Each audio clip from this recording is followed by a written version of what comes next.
ನಮಸ್ಕಾರ ಎಲ್ಲರಿಗೂ ಹೇಗಿದ್ದೀರಾ? ಈಗ ನೀವೆಲ್ಲರ ಗೋಡೆ ಪಕ್ಕ ಕುಂತಿದ್ರೆ ಹಂಗೆ ಒಂಚೂರು ಗೋಡೆಗೆ ತಲೆ ಆನ್ಸಿ ಒಂಚೂರು ಕಣ್ಣು ಮುಚ್ಕೊಂಡು ಒಂಚೂರು ಯೋಚನೆ ಮಾಡಿರಿ. ಈಗ ಕೆಲವು ವರ್ಷಗಳಿಂದ ನಾವು ಹೆಂಗಿದ್ವಿ? ಹಾಂ, ಅವೆಂತ ಶಾಮಿಯಾನನೇ ಆಗಲಿ ಎಳ್ಕೊಬಂದು ಎಡಗೈಗೆ ಒಗೆದು ಬಿಸಾಕಿ ಬಲಗೈಗೆ ಒಣಾಕ್ತಿದ್ವಿ. ಅಷ್ಟು ಶಕ್ತಿ ಇತ್ತು. ಈಗ ಒಂದು ಕರ್ಚಿಪ್ ಒಗಿಬೇಕು ಅಂದ್ರೆ ಆಗಲ್ಲ. ಒಂದು ಕರ್ಚಿಪ್ ಹಿಂಡಬೇಕು ಅಂದರೆ ಇನ್ನೊಬ್ರನ್ನ ಕರ್ಸಿ ನೀನು ಆ ಕಡೆ ಹಿಂಡು, ನೀನು ಈ ಕಡೆ ಹಿಂಡು, ಹಿಂಡ್ತೀನಿ ಅನ್ನಂಗೆ ಆಗೋಗೈತೆ. ಅಷ್ಟು ನಿಶ್ಶಕ್ತಿ ಬಂದ್ಬಿಟ್ಟೈತೆ ಈಗಂತೂ. ಹೀಗೆ ನಮ್ಮದು ಬದಲಾಗಿರೋ ಜೀವನ ಶೈಲಿ ಆಗಿರ್ಬೋದು, ನಾವು ತಿನ್ನೋ ಆಹಾರ ಆಗಿರ್ಬೋದು, ಎಲ್ಲವೂ ಕೂಡ ಉಲ್ಟಂಪಲ್ಟ ಆಗಿ ಒಟ್ಟು ನಾವಂತೂ ಭಾಳ ನಿಶ್ಶಕ್ತಿನ ಅನುಭವಿಸ್ತಾ ಇದ್ದೀವಿ. ಹಿಂಗಿದ್ದಾಗ ಏನು ಮಾಡ್ಬೇಕಪ್ಪ ಅಂತಂದರೆ, ಇಂತಹ ಹಳೆಯ ರೆಸಿಪಿಗಳನ್ನು ಮಾಡ್ಕೊಂಡು ಕುಡಿಯೋದ್ರಿಂದ ನಮಗೆ ಶಕ್ತಿ ಸಿಗುತ್ತೆ. ವಾರದಲ್ಲಿ ಒಂದು ಸತಿ ಆದ್ರೂ ಇದನ್ನ ಕುಡಿಯೋದ್ರಿಂದ ದೇಹಕ್ಕೆ ಸಾಕಷ್ಟು ಲಾಭ ಇದ್ದಾವೆ. ನೀವು ಒಂದು ಸತಿ ಇದನ್ನು ಮಾಡ್ಕೊಂಡು ಕುಡಿದು ನೋಡಿ, ನೀವೇ ಹೇಳ್ತೀರ ಆಯಿತಾ.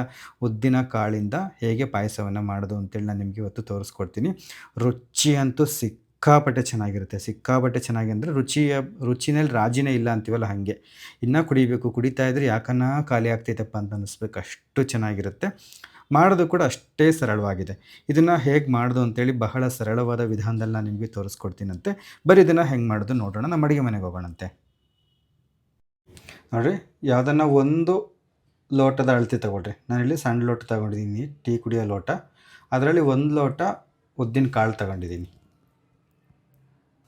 ನೋಡಿರಿ, ಇವನ್ನ ಒಂದು ಇದಿರುತ್ತಲ್ಲಪ್ಪ, ಅದೇನದು ಹತ್ತಿ ಬಟ್ಟೆ ಇರುತ್ತಲ್ಲ, ಅದರಲ್ಲಿ ಒಂಚೂರು ಹಿಂಗೆ ಒರೆಸಿದ್ರಿ ಅಂತಂದರೆ ಮೇಲಿರೋ ಧೂಳು ಅಂಥದ್ದು ಹೋಗುತ್ತೆ. ಒಂದು ಬಟ್ಟೆಲಿ ಹಾಕೊಂಡ್ಬಿಟ್ಟು ಈ ಥರ ಒಂಚೂರು ಹಿಂಗೆ ಮಾಡಿದ್ರಿ ಅಂತಂದರೆ ಆ ಧೂಳು ಅಂಥದ್ದು ಹೋಗುತ್ತೆ.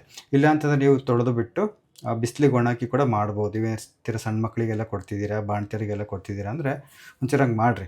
ನೀರ ತೊಳೆದ್ಬಿಟ್ಟು ಬಿಸಿಲಿಗೆ ಒಣಗಿಸಿ ಆಮೇಲೆ ಹುರಿರಿ. ಇವಾಗ ಒಂದು ಬಾಣಲಿಗೆ ಹಾಕಿ ಚೆನ್ನಾಗಿ ಹುರಿಬೇಕು ಇವನ್ನು. ಇವು ಸಿಪ್ಪೆ ಸಮೇತ ತಗೊಂಡಿರೋದ್ರಿಂದ ಇವು ಹುರಿದಿದ್ದು ಗೊತ್ತಾಗಲ್ಲ. ಹಂಗಾಗಿ ಚೆನ್ನಾಗಿ ನಿಮಗೆ ಘಮ ಬಿಡ್ತವೆ. ಘಮ ಬಿಡೋವರೆಗೂ ಚೆನ್ನಾಗಿ ಹುರ್ಕೋಬೇಕು. ಒಂದು ಹೆಸ್ರು ಕಾಳು ಹಾಕ್ಕೊಂಡೈತೆ ನೋಡಿ ಇದ್ರ ಜೊತೆ ಒಂದು. ಇರಲಿ, ಏನಾಗಲ್ಲ, ಇದೇನು ಹಾಕೋಣ.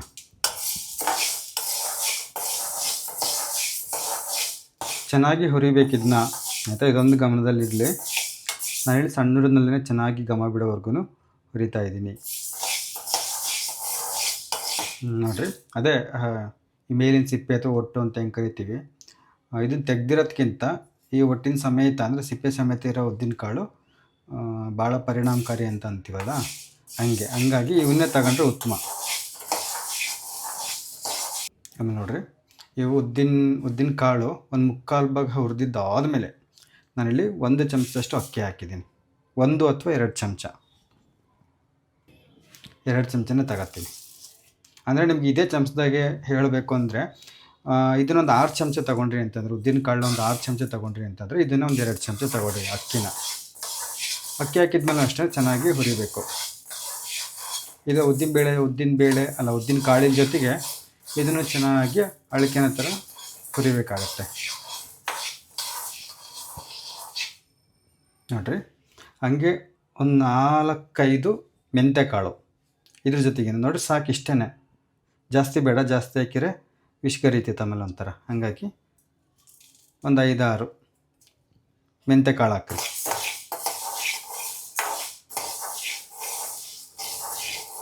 ಅಕ್ಕಿ ಹುರಿಯೋಕ್ಕೇನು ಭಾಳ ಹೊತ್ತು ಹಿಡಿಯಲ್ಲ, ಅವು ಗಾಢ ಕೆಂಪತ್ತು ಬಿಡ್ತವೆ. ನೋಡಿರಿ, ಅಲ್ಲಿ ಕೆಂಪತ್ತಿದ್ದಾವೆ. ಸಾಕು. ಇವಾಗ ಸ್ಟವ್ ಆಫ್ ಮಾಡಿ ಇದನ್ನ ತಣ್ಣಗೆ ಹಾಕ್ಬಿಡ್ತೀನಿ. ಇದು ಪೂರ್ತಿ ತಣ್ಣಗಾಗಬೇಕು. ಇದನ್ನ ಮಿಕ್ಸಿ ಜಾರ್ನಲ್ಲಿ ಪುಡಿ ಮಾಡಬೇಕು. ಇಲ್ಲ, ಅಕ್ಕಿ ಹೇಳ್ತೆ, ನೀವು ಯಾವ ಲೋಟದಲ್ಲಿ ಉದ್ದಿನ ಕಾಳು ತೊಗೊಂಡಿರ್ತೀರ ಅದರಲ್ಲಿ 1/4 ಲೋಟ ಅಕ್ಕಿ ತೊಗೋಬೋದು. ಒಂದು 1/4 ಲೋಟ ಅಕ್ಕಿ ತೊಗೊಂಡ್ರೂ ಅದು ಅಳತೇನೆ.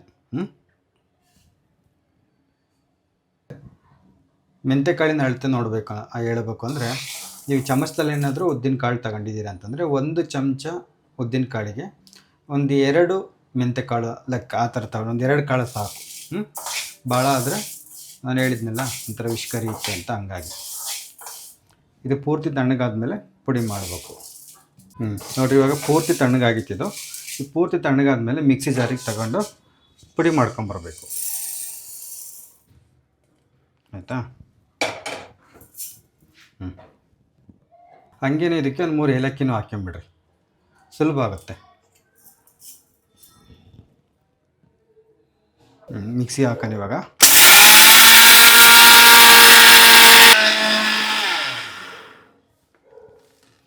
ಪೂರ್ತಿ ನುಣ್ಣಗೆ ಆಗ್ಬೇಕಿದು.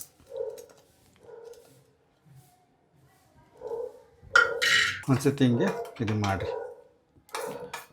ಇದು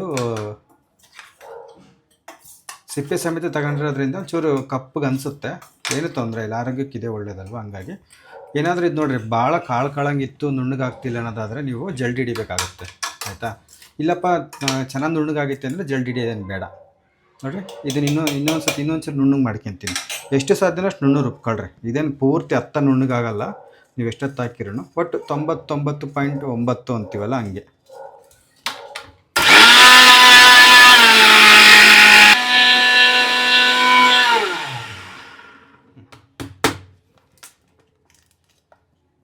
ನೋಡಿ ಹಿಂಗೆ ಸಾಧ್ಯ ಆದಷ್ಟು ನುಣ್ಣಗೆ ಪುಡಿ ಮಾಡ್ಕೊಳ್ರಿ. ನೋಡಿ ಚೆನ್ನಾಗಿ ನುಣ್ಣಗಾಗೈತೆ. ಇಷ್ಟಾದರೆ ಮುಗೀತು. ಈಗ ಮುಂದೆ ಏನು ಮಾಡ್ಬೇಕು ಅಂತ ತೋರಿಸ್ತೀನಿ ಬರ್ರಿ.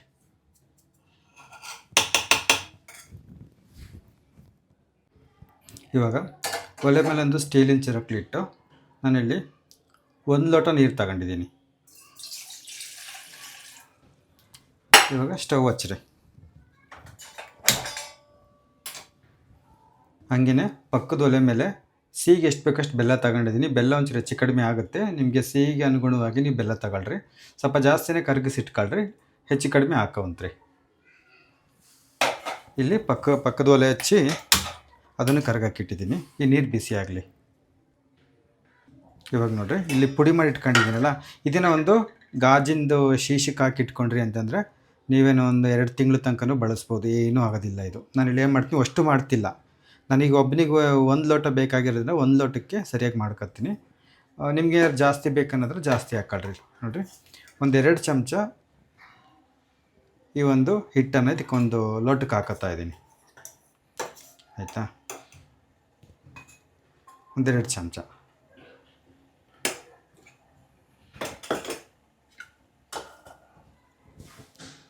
ಮುದ್ದಿಗೆ ಹೆಂಗೆ ಹೆಸರಿಡ್ತೀವಲ್ಲ ಹಂಗೇ ಇವಾಗ ಇದಕ್ಕೆ ಒಂದು ತೊಟ್ಟು ನೀರು ಹಾಕಿ ಗಂಟಿಲ್ದಂಗೆ ಚೆನ್ನಾಗಿ ಕದ್ರಬೇಕು.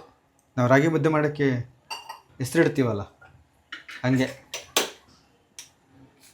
ಚೆನ್ನಾಗಿ ಗಂಟುಗಳೇನು ಇಲ್ಲದೆ ಇರೋ ಥರ ಕದ್ರಬೇಕು. ಹಿಂಗೆ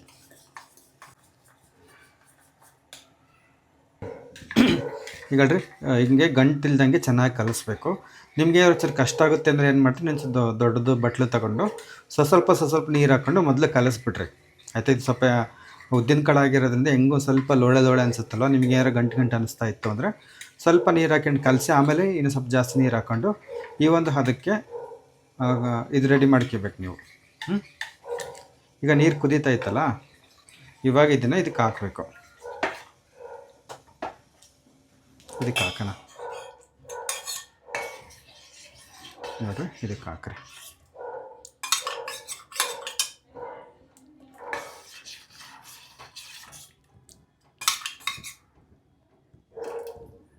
ನೋಡಿರಿ, ಇದು ಭಾಳ ಒಳ್ಳೆಯದಂದರೆ ಭಾಳ ಒಳ್ಳೆಯದು. ಮಕ್ಕಳಿಗೆ ಆಗಲಿ ಬಾಣ್ತರಿಗೆ ಆಗಲಿ ಯಾರು ಬೇಕಾದರೂ ಕುಡಿಬೋದು. ನೀವು ಒಂದು ಸತಿ ಮಾಡ್ಕೊಂಡು ಕುಡೀರಿ, ನಿಮಗೆ ಗೊತ್ತಾಗುತ್ತೆ ಎಷ್ಟು ಪರಿಣಾಮಕಾರಿಯಾಗಿರುತ್ತೆ ಇದು ನಮ್ಮ ಆರೋಗ್ಯಕ್ಕೆ ಅಂತೇಳಿ. ಒಂಚೂರು ಹಿಂಗೆ ಗೋರಾಡ್ತಿರ್ಬೇಕು, ಹಂಗೆ ಬಿಟ್ಟು ನಿಂತ್ಕೋಬಾರ್ದು. ಯಾಕಂದರೆ ಮುದ್ದೆ ಇದು ಗಂಟು ಆದರೂ ಆಗುತ್ತೆ. ಅದಕ್ಕೆ ಒಂದು ಕುದಿ ಬೀಳೋವರೆಗೂ ನೋಡಿರಿ, ಹಿಂಗೆ ಕುದಿ ಬಿದ್ದ ಮೇಲೆ ಉರಿನ ಸಣ್ಣಕ್ಕೆ ಇಟ್ಕೊಂಡು ಈಗ ಬೆಲ್ಲ ಸೋಸ್ಕೊಳ್ಳೋಣ. ಯಾಕಂದರೆ ಬೆಲ್ಲದಲ್ಲಿ ಕಸರು ಏನಾದ್ರು ಇದ್ದೇ ಇರುತ್ತೆ, ಹಂಗಾಗಿ ಒಂಚೂರು ಸೋಸ್ಕೋಬೇಕು ಈ ಬೆಲ್ಲನ. ಇವಾಗ ಸಿಹಿ ನಿಮ್ಗೆ ಎಷ್ಟು ಬೇಕೋ ಅಷ್ಟು ಸಿಹಿ ಹಾಕ್ಕೋಬೋದು, ಆಯಿತಾ. ನೋಡಿರಿ, ಬೆಲ್ಲ ಏನು ಪಾಕ ಬರಬೇಕು ಅಂತಿಲ್ಲ, ಸೋಸೋಕ್ಕೆ ಕರಗಿದ್ರೆ ಆಯ್ತು ಅಷ್ಟೇ. ಸ್ವಲ್ಪ ತೆಳ್ಳಗೆ ಇರಬೇಕಿದು. ಈಗ ನೋಡಿ, ಸಿಹಿ ನೋಡ್ಕೊಂಡು ಒಂದು ಅವಣಿಗೆ ಹಾಕ್ಯಾಳ್ರಿ. ನಿಮಗೆ ಸಿಹಿ ಜಾಸ್ತಿ ಬೇಕೋ ಕಡಿಮೆ ಬೇಕೋ, ಏಲಕ್ಕಿ ಪುಡಿನ ಹೆಂಗೋ ಅದ್ರ ಜೊತೆಗೆ ಹಾಕಿ ಪುಡಿ ಮಾಡ್ಕೊಂಡಿರೋದ್ರಿಂದ ಮತ್ತೇನು ಏಲಕ್ಕಿ ಪುಡಿ ಸೇರಿಸೋ ಅವಶ್ಯಕತೆ ಇರಲ್ಲ. ಹಾಗೆ ಸಿಹಿನ ಸರಿ ದೂಗ್ಸೋಕ್ಕೆ ಒಂದು ಚೂರೇ ಚೂರು ಉಪ್ಪು ನೋಡಿರಿ, ಒಂದಿಷ್ಟೇ ಉಪ್ಪು ಹಾಕ್ರಿ, ಜಾಸ್ತಿ ಬೇಡ, ಒಂದು ಚೂರು. ಆಮೇಲೆ ಇದು ಒಂದು ಸತಿ ಕುದಿ ಬಿತ್ತು ಅಂದರೆ ಗಂಟಾಗಲ್ಲ. ಅದ್ರ ಪಾಡಿಗೆ ಅದು ಕುದೀತಿರುತ್ತೆ. ಒಂದು 5 ನಿಮಿಷ ಕುದಿಸ್ರಿ ಚೆನ್ನಾಗಿ ಹಿಂಗೇನೆ ಸಣ್ಣೂರಿನಲ್ಲೇ.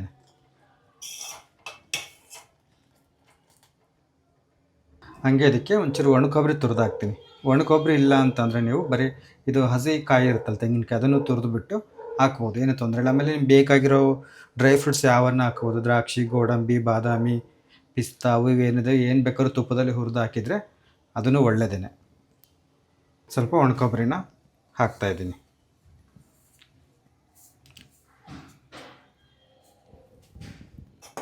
ಇದು ತಣ್ಣಗೆ ಆಗ್ತಾ ಗಟ್ಟಿಗಾಗುತ್ತೆ. ಹಂಗಾಗಿ ಈ ಅವಣಿಗಿರಬೇಕು ಒಂದಿಷ್ಟು ತೆಳ್ಳಗಿತ್ತು ಅಂದರೆ ಚಂದ.